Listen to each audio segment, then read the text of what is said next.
Friends welcome to our YouTube channel. आज के इस वीडियो में हम अभ्यास प्रश्न पत्र कक्षा 10वीं सामाजिक विज्ञान का देखेंगे। और इसके पहले ये हमने सभी विषयों के सभी सेट के पेपर के सॉल्यूशन प्रोवाइड कर दिए हैं, चाहे आपका कक्षा 10वीं अंग्रेजी का हो, हिंदी का हो, विज्ञान का हो या फिर गणित का हो।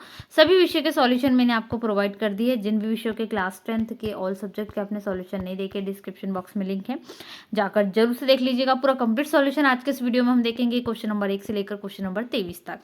वीडियो को लाइक करें, अपने सभी दोस्तों में शेयर करें। चैनल फर्स्ट टाइम आया हो चैनल सब्सक्राइब कर लीजिए ताकि आने वाली ऐसी वीडियोस आपको मिलते रहे। ठीक है, चलिए अभ्यास प्रश्न पत्र कक्षा 10वीं सामाजिक विज्ञान का सबसे पहला प्रश्न हम देख लेते हैं।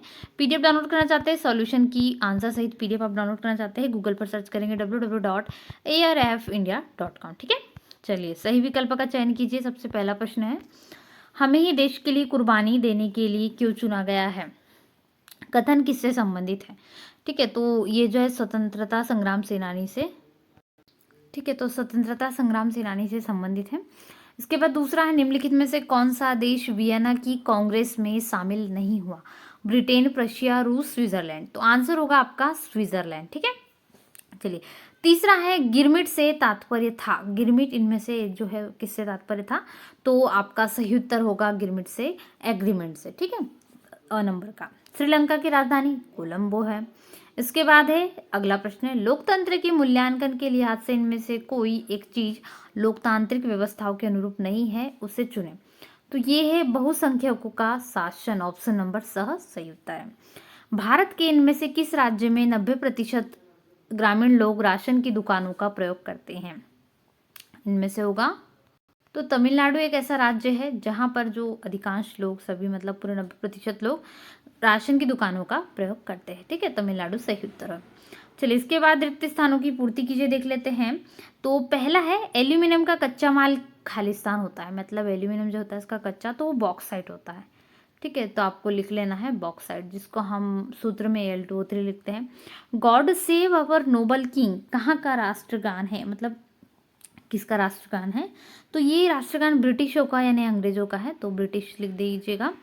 उसके बाद में है अगला, प्राथमिक, द्वितीयक और तृतीयक क्षेत्रकों की गतिविधियां कौन सी है? तो ये जो है, तो ये जो अलग अलग गतिविधियां इसमें कौन कौन सी आती है? सबसे पहले प्राथमिक में हम ले लेंगे तो कृषि हो गया, फिर विनिर्माण हो गया। ठीक है, तो ये गतिविधियां जो आती है इसमें, और फिर आ गया व्यापार। कृषि, विनिर्माण और व्यापार, ये गतिविधियां आती है जो है तीनों क्षेत्रों में। ठीक है, इनके अंतर्गत आती है प्राथमिक, द्वितीयक और तृतीयक क्षेत्रों को में, कृषि, विनिर्माण और व्यापार।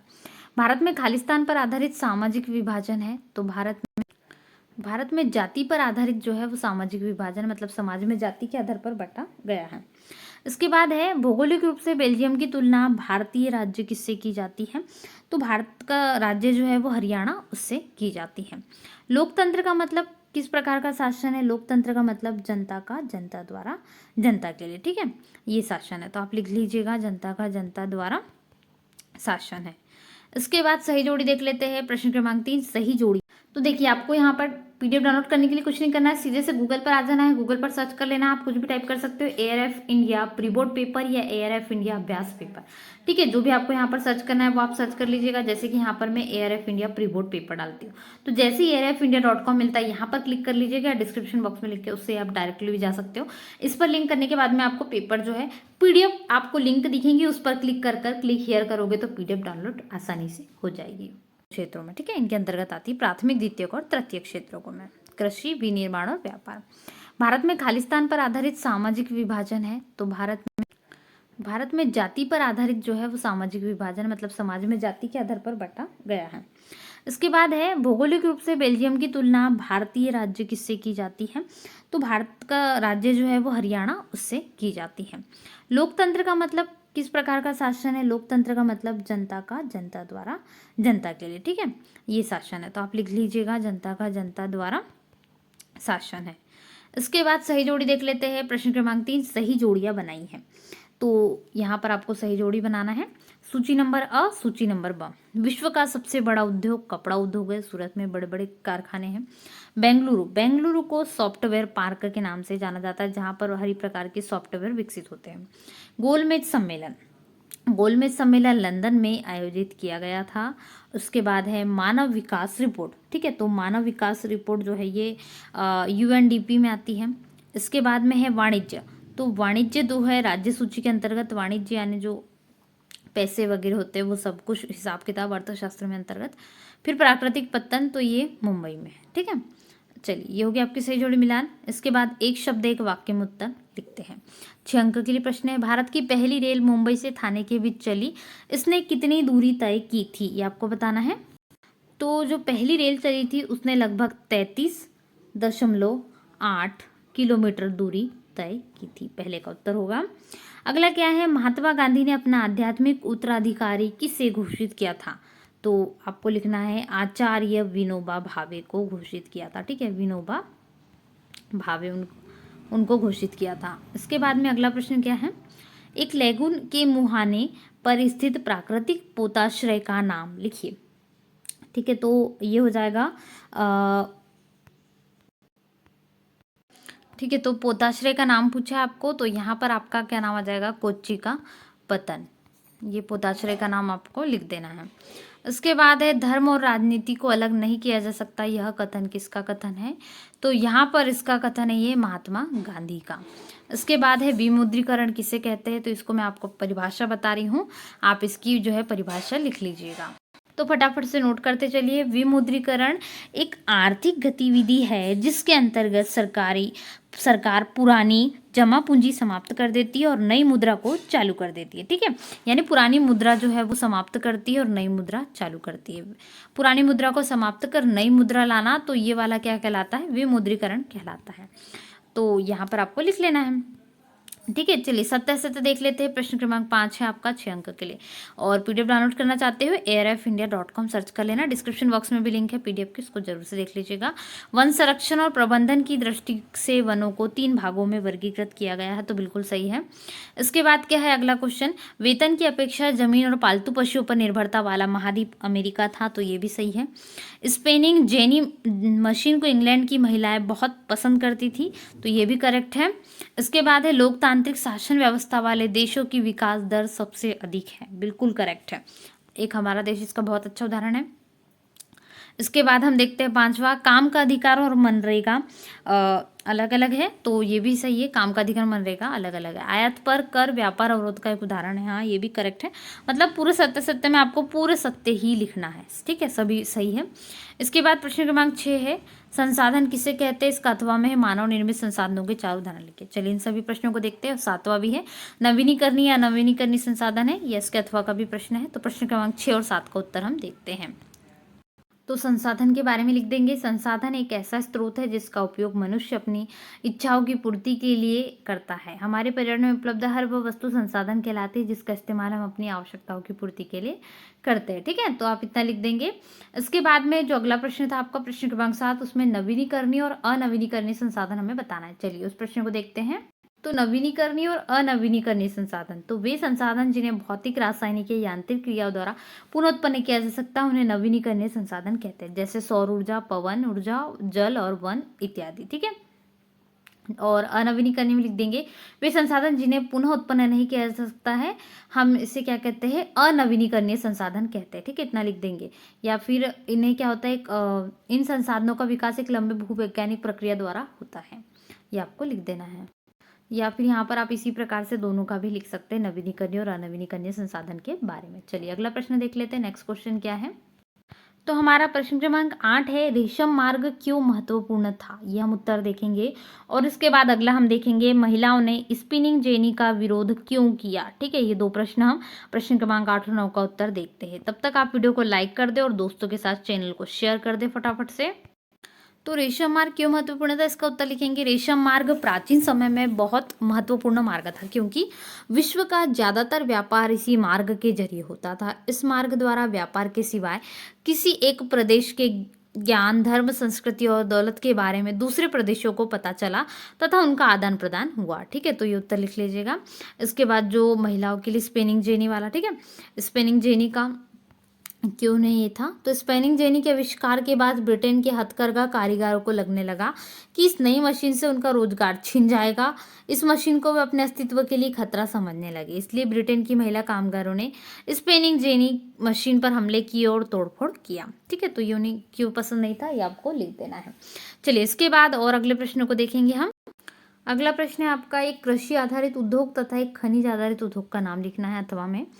उर्वरक उद्योग के 3 प्रमुख पोषक उर्वरकों के नाम। ठीक है, इसके बाद अथवा अगला प्रश्न क्रमांक 11 है, क्या आप मानते हैं कि आर्थिक गतिविधि की प्राथमिक, द्वितीयक और तृतीयक क्षेत्र में विभाजन की उपयोगिता है? 2 अंक के लिए प्रश्न है भी। इसके अथवा में भी एक प्रश्न है, भारतीय अर्थव्यवस्था के विकास में तृतीयक क्षेत्र कोई महत्वपूर्ण भूमिका नहीं निभा रहा है, क्या आप इससे सहमत हैं? तो आपको जवाब इसमें देना है। प्रश्न क्रमांक 10 और 11 का उत्तर हम देखेंगे। ठीक है, दोनों ही प्रश्नों के उत्तर चलिए देख लेते हैं।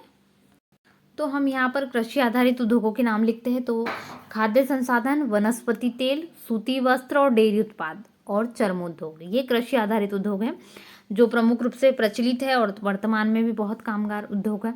ठीक है, तो खनिज आधारित उद्योग भी इसमें दिए गए, चाहे तो आप वो भी लिख सकते हैं। तो कृषि आधारित उद्योगों के नाम आपको लिखना था, इसमें से पहला, दूसरा, तीसरा, चौथा और 5 उद्योगों के नाम है, आपको कोई भी 2 या 3 लिखना है तो वो लिख दीजिएगा। ठीक है, इसके बाद अगला प्रश्न था, आर्थिक गतिविधियों का प्राथमिक, द्वितीयक और तृतीयक क्षेत्र में विभाजन जो है कई नजरिए से उपयोगी है। इस विभाजन से अर्थशास्त्रियों को किसी भी अर्थव्यवस्था में उपस्थित समस्याओं और अवसरों को समझने में मदद मिलती है। इससे मिली सूचना के आधार पर सरकार को समाज कल्याण के कार्यक्रम बनाने में भी मदद मिलती है। ठीक है, तो ये उत्तर आपको लिख देना है, ये हो जाएगा आपका। इसके बाद हम अगले प्रश्नों के उत्तर देख लेते हैं, प्रश्न क्रमांक 12 और 13। चलिए प्रश्न क्रमांक 12 है, विदेशी व्यापार और विदेशी निवेश में 2 अंतर स्पष्ट करना है आपको, और इसके अथवा में है वैश्वीकरण के 2 दुष्परिणाम लिखिए। ठीक है, या हम दोनों देखेंगे क्वेश्चंस, और रेल परिवहन का महत्व लिखिए अथवा अंतर्राष्ट्रीय व्यापार किसे कहते हैं। तो प्रश्न क्रमांक 12 और 13 का उत्तर देखते हैं। चलिए, तो वैश्वीकरण के दुष्परिणाम, इसमें 2 दुष्परिणाम कहा गया है, तो कोई भी 2 लिख लीजिएगा। जैसे देशी उद्योगों का पतन हो चुका है इसके कारण, और बहुराष्ट्रीय कंपनियों का प्रभुत्व, इसमें से बेरोजगारी में वृद्धि, आर्थिक स्वतंत्रता, जो भी आपको लगे इसमें से आप कोई भी 2 लिख लीजिएगा, केवल 2 लिखना है। ठीक है, छोटे छोटे लिख लीजिएगा जिससे आपको ज़्यादा दिक्कत नहीं होगी। चलिए इसके बाद देखते हैं। इसके बाद अगला है रेल परिवहन वाला। तो रेल परिवहन द्वारा कृषि और उद्योग क्षेत्र के विकास और विस्तार में सहायता मिलती है, क्योंकि ये कच्चे माल, मशीनरी, तैयार माल, श्रमिक और ईंधन के व्यापक संचलन को संभव बनाता है तथा बाजार के एकीकरण में सहायता करता है। रेलवे द्वारा सूखा और अन्य आपदाओं जैसे ग्रस्त क्षेत्रों में अनिवार्य वस्तुओं की त्वरित आपूर्ति की जाती है। ये आपको उत्तर लिख देना है। ठीक है, चलिए इसके बाद अगला प्रश्न देखते हैं। इसके बाद में है प्रश्न क्रमांक 14, इसमें हम देखेंगे रबी और खरीफ की फसलों में 2 अंतर लिखिए। और यहाँ पर इसका अथवा वाला प्रश्न भी है, भारतीय किसान अपने बेटे को किसान क्यों नहीं बनाना चाहता है। और प्रश्न क्रमांक 15 है, पवन हंस क्या है, इसके कार्य लिखिए। अथवा इसका है, भारत सरकार द्वारा घोषित 2 राष्ट्रीय जलमार्गों के नाम लिखिए। तो चलिए देख लेते हैं इन दोनों प्रश्न क्रमांक 14 और प्रश्न क्रमांक 15 के उत्तर। आप इसके पहले जो रेल परिवहन वाला प्रश्न है, इसमें चाहे तो इसके महत्व भी लिख सकते हैं, 3 महत्व जो दिए है वो भी आप इसको पॉइंट वाइज बना लीजिएगा। ठीक है, चाहे तो इसमें और थोड़ा सेट कर लीजिएगा। रबी की फसल और खरीफ की फसलों में अंतर हम लिखते हैं। तो खरीफ की फसल मौसम मानसून के आगमन से शुरू होती है और शीत ऋतु के आरंभ तक चलती है। ठीक है, और रबी की फसल मौसम शीतकाल के प्रारंभ से शुरू होती है तथा ग्रीष्मकाल के आगमन तक चलती है। और दूसरा, इस मौसम का समय जून जुलाई से लेकर अक्टूबर नवंबर तक चलता है, जबकि इस मौसम का समय अक्टूबर नवंबर से मार्च अप्रैल तक चलता है। तो ये खरीफ की फसल और रबी की फसलों में प्रमुख अंतर हो जाएगा। ठीक है, इसके बाद हमारा अगले प्रश्न जो हमारा राष्ट्रीय जलमार्ग था, तो भारत सरकार द्वारा घोषित 2 राष्ट्रीय जलमार्गों के नाम। तो कोई भी 2 राष्ट्रीय जलमार्ग में लिख लेंगे। सबसे पहला गंगा भगीरथी हुगली नदी प्रणाली, और दूसरा ब्रह्मपुत्र नदी धुबरी सादिया। ठीक है, कोई भी 2 लिख लीजिएगा, इसमें आपको जो भी अच्छे से याद हो जाए, इनमें आपको दिए हैं। या फिर गोवा और महाराष्ट्र में जो जलमार्ग है उनका नाम भी तो यहाँ पर दिए गए, आप कोई भी जलमार्ग 2 लिख लेंगे। ठीक है, इसके बाद हम अगला प्रश्न देख लेते हैं, नेक्स्ट क्वेश्चन। इसके बाद अगला प्रश्न है, मुद्रण संस्कृति ने फ्रांस की क्रांति के लिए अनुकूल परिस्थितियां रची, स्पष्ट कीजिए, देखेंगे। और आगे प्रश्न है, मुद्रण के संदर्भ में महात्मा गांधी के क्या विचार थे। अथवा भी प्रश्न है, 19वीं सदी में भारत में गरीब जनता पर मुद्रण संस्कृति का क्या असर हुआ। ठीक है, चलिए इन दोनों प्रश्नों के उत्तर देखते हैं। ठीक है, तो मुद्रण संस्कृति ने प्रबुद्ध विचारकों के विचारों को बढ़ावा दिया। उनके लेखनों ने पूर्णतः परंपरा, अंधविश्वास तथा निरंकुशवाद की आलोचना की। उन्होंने चर्च के पवित्र अधिकारों तथा राज्य की निराशाजनक शक्तियों पर हमला किया और इस प्रकार प्रारंभिक पारंपरिक आधार पर दिए गए आदेशों की वैधता को समाप्त कर दिया गया। ठीक है, ये उत्तर लिख लीजिएगा। इसके बाद क्या है, मुद्रण संस्कृति ने देश की गरीब जनता अथवा मजदूर वर्ग को बहुत लाभ पहुंचाया। पुस्तकें इतनी सस्ती हो गई थी कि चौक चौराहे पर बिकने लगी थी। गरीब मजदूर इन्हें आसानी से खरीद सकते थे। 20वीं शताब्दी में सार्वजनिक पुस्तकालय भी खुलने लगे, जिससे पुस्तकों की पहुंच और व्यापक हो गई। ठीक है, इसके बाद आगे है भारत में वन संरक्षण की कोई 3 उपाय सुझाइए। ठीक है, वन संरक्षण के लिए कोई 3 उपाय देखते हैं। तो वन संरक्षण के लिए सख्त कानून बनाए जा सकते हैं, जैसे कि पेड़ों को काटने पर कितनी सजा होगी, जुर्माना लगाया जाएगा, बिल्कुल ये। वृक्षारोपण कर सकते हैं, पेड़ों के काटने पर रोक लगाना, वनों को आग से बचा सकते हैं और वनों को अधिक चराई से बचाना। तो इतने उपाय हैं जो वन संरक्षण से बहुत फायदेमंद हमें देंगे। ठीक है, ये हो जाएगा। चलिए इसके बाद अगला प्रश्न है, भारत एक संघीय व्यवस्था वाला देश है। इस तथ्य को साबित करने वाले मुख्य 3 बिंदुओं को लिखिए। अथवा में है, भारत में विकेंद्रीकरण के तहत त्रिस्तरीय पंचायती राज व्यवस्था को समझाना है। ठीक है, प्रश्न क्रमांक 19 देखेंगे हम और प्रश्न क्रमांक 20, उधारदाता उधार देते समय समर्थक ऋणाधार की मांग क्यों करता है, या मुद्रा के प्रयोग से वस्तुओं के विनिमय में सहूलियत आई, समझाइए। ठीक है, दोनों ही प्रश्न के उत्तर देखते हैं 19 और 20। तो विकेंद्रीकरण वाला प्रश्न का उत्तर देखेंगे। पंचायतों को विकेंद्रीकरण कर इसे 3 स्तरों पर विभाजित किया गया, जिससे ग्रामीण क्षेत्रों का बेहतर विकास हो सके। इस व्यवस्था के अंतर्गत सबसे निचले स्तर पर ग्राम पंचायत होती है, जिसका चुनाव ग्राम सभा द्वारा किया जाता है। ग्राम सभा की पंचायत ग्राम पंचायत कहलाती है। ठीक है, ये उत्तर लिखना, त्रिस्तरीय पंचायत व्यवस्था। इसके बाद अगला प्रश्न है, मुद्रा के प्रयोग से वस्तुओं की विनिमय सहूलियत कैसे आती है। तो इसका अर्थ क्या होता है कि मुद्रा लेन देन के विनिमय में वस्तुओं तथा सेवाओं के लिए मध्यवर्ती के रूप में कार्य करती है। लेन देन के माध्यम के रूप में मुद्रा का उपयोग विनिमय प्रणाली में आवश्यकताओं के दोहरे संयोग की बड़ी कठिनाई दूर करता है, और मुद्रा का यह उद्देश्य समय तथा स्थान के आधार पर वर्गीकृत सभी लेन देन रखता है। ठीक है, ये उत्तर लिखना है। प्रश्न क्रमांक 21 है, असहयोग आंदोलन में चौरी चौरा की घटना का क्या महत्व है, बताइए। और लोकतंत्र में राजनीतिक दलों की आवश्यकता क्यों है, ये समझाना है आपको। ठीक है, प्रश्न क्रमांक 21, 22 और 23 भी हम देख लेते हैं।